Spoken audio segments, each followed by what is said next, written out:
بكم ومرحبا بكم في قناة مطبخ نصيرة. اليوم رايحين نديرو طبق الدجاج بالعمار، وهذا الطبق معروف عند الناس الغرب خاصة. نبداو على بركة الله بتحضير المرق. أولا نأخذ دجاجة صغيرة الحجم نحطوها في القدر، وما تنساوش صديقاتي وحبابي ديروا هادو الشطوطة تاع البصل. نجعلو 3 مغارف تاع زيت الزيتون، من الافضل طيبوا بزيت الزيتون.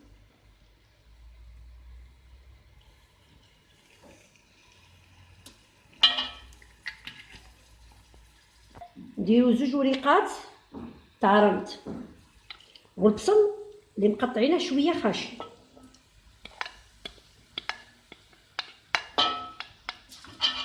ونقلو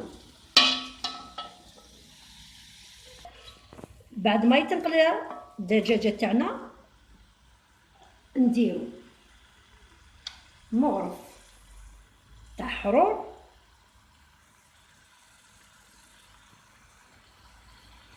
ونديرو مغرف تاع راس الحانوت، نديرو مغرف تاع فلفل الحمراء، ونديرو مغرف تاع كركم،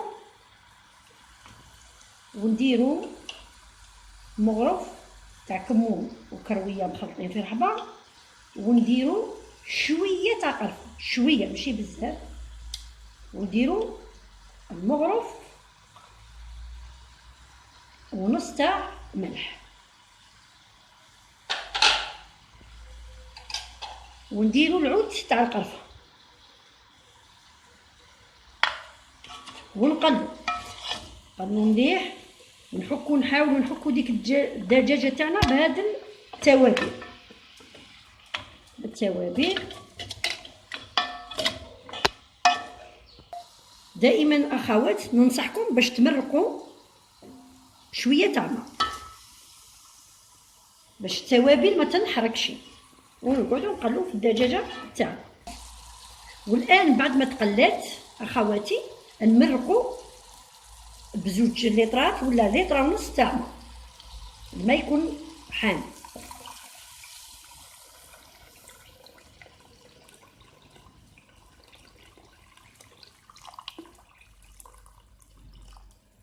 ب2 لترات تاع ماء، ونخلوها طيب حوالي 30 دقيقة، 30 حتى 35 دقيقة. اخواتي بعد ما الدجاجه قفلت المرقه 10 دقائق ولا نزيدو الحمص تاعنا. الحمص بطبيعه الحال مشمخ. ننطلق الى تحضير طريقه الكبد. نقصوا الفرن، نستعملوا الكبد بعد ما نكونوا غسلناه ونشفناه عن طريقه في المقله، نشفوه يصبح طايب كبد الدجاج. ها هو طيب. نقطعوه الى مربعات صغيره، نضيف له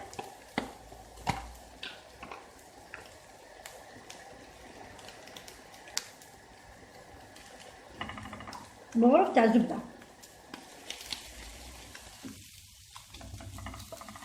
ونقلب.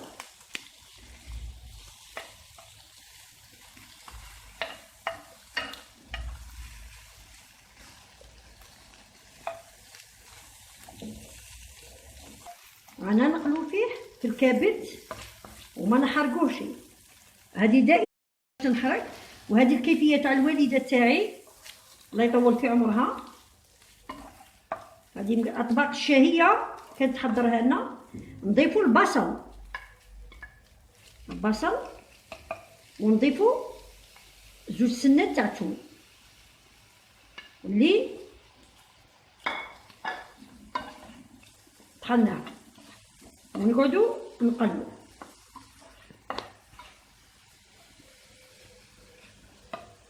بعد ما نضيفوا التوابل تاعنا، شويه كركم، شويه فلفل الاحمر،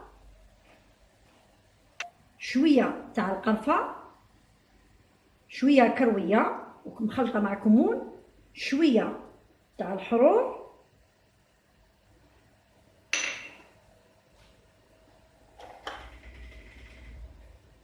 وشويه تاع راس الحانوت، بطبيعه الحال غير شويه تاع ملح، خاطش المرق اللي غادي نديرو فيه راه مالح.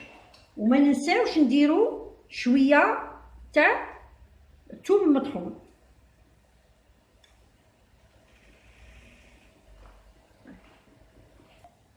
بعد ما نقلاو تتبيله خفيفه نزيدو السميد، نكونو حيرناه موين، نكونو حيرناه، نستعملو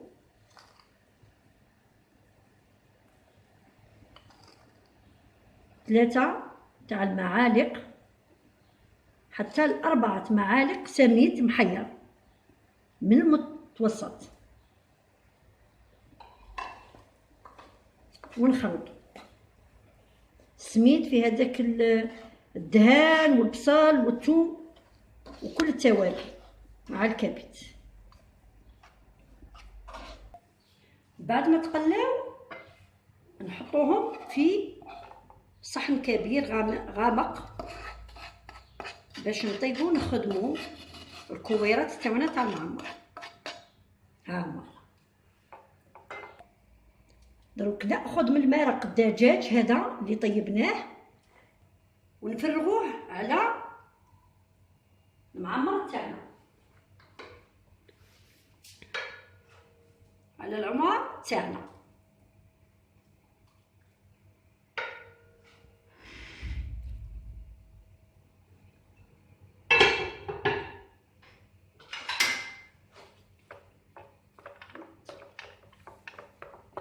والآن نزيدو الحبة تاع البيض،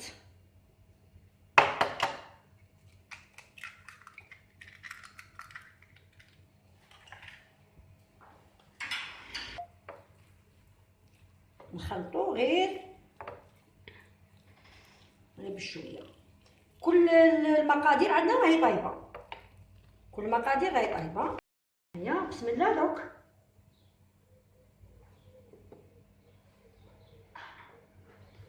نستعملوا كويرات تاع الكبده يسموه العمار. هذه على طريقه ميمتي، هي اللي كانت تدير هذا. ومن الافضل هذا يندير الوحده كي تكون نافسه، كي تكون نافسه يعتبر صحي، ما نقولوا يمد لها الحليب اللي تكون ترضع.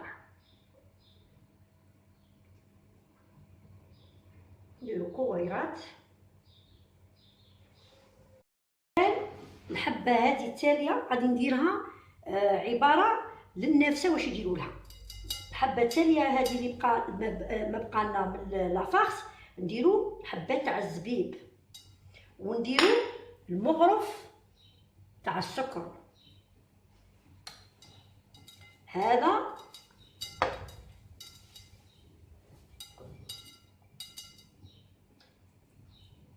ونديروها على شكل،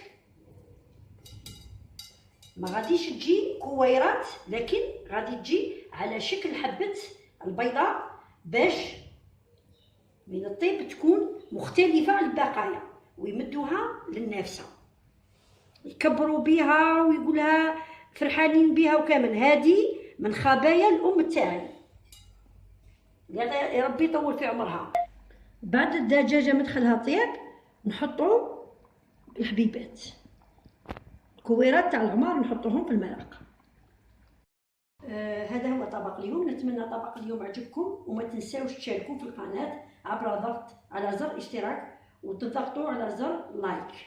شهية طيبة ورمضانكم كريم.